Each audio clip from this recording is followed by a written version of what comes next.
అందరికీ నమస్కారం అండి. టమాటా పచ్చడి నేను చేసే విధంగా ఒకసారి ట్రై చేయండి. చాలా టేస్టీగా ఉంటుంది. టమాటాలని నీట్గా వాష్ చేసుకొని చిన్న ముక్కలుగా కట్ చేసుకోవాలి. దీనిలోనే పచ్చిమిర్చి కూడా వేసుకోవాలండి. ఇలా వేసుకొని ఉడికించుకోవాలి. రుచికి తగ్గట్టుగా సాల్ట్ వేసుకోవాలండి.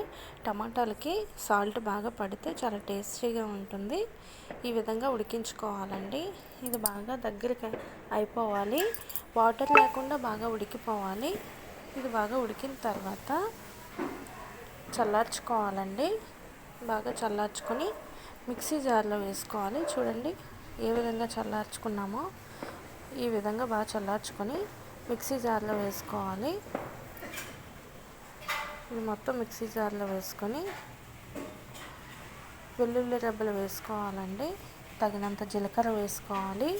ఇవి పచ్చిగా వేసుకుంటేనే చాలా టేస్టీగా ఉంటుంది. ఈ విధంగా మిక్సీ పట్టుకోవాలండి. మీకు కచ్చా పచ్చగా కావాలనుకుంటే ఆ విధంగా పెట్టుకోవచ్చు.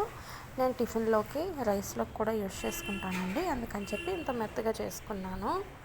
చూడండి ఇప్పుడు తాలింపు పెట్టుకోవాలండి. ఫస్ట్గా గిన్నె పెట్టుకొని ఆయిల్ వేసుకొని పోపులు, జీలకర్ర, ఎండుమిర్చి, కరివేపాకు ఇవన్నీ వేసుకొని బాగా ఫ్రై చేసుకోవాలి. ఫ్రై అయిన తర్వాత మిక్సీ పట్టుకున్న పచ్చడి వేసుకోవాలండి.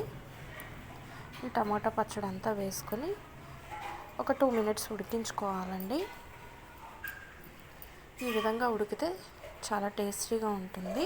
నేను చేసే విధంగా ఒకసారి ట్రై చేయండి. ఈ వీడియో నచ్చినట్లయితే ఒక లైక్ చేయండి.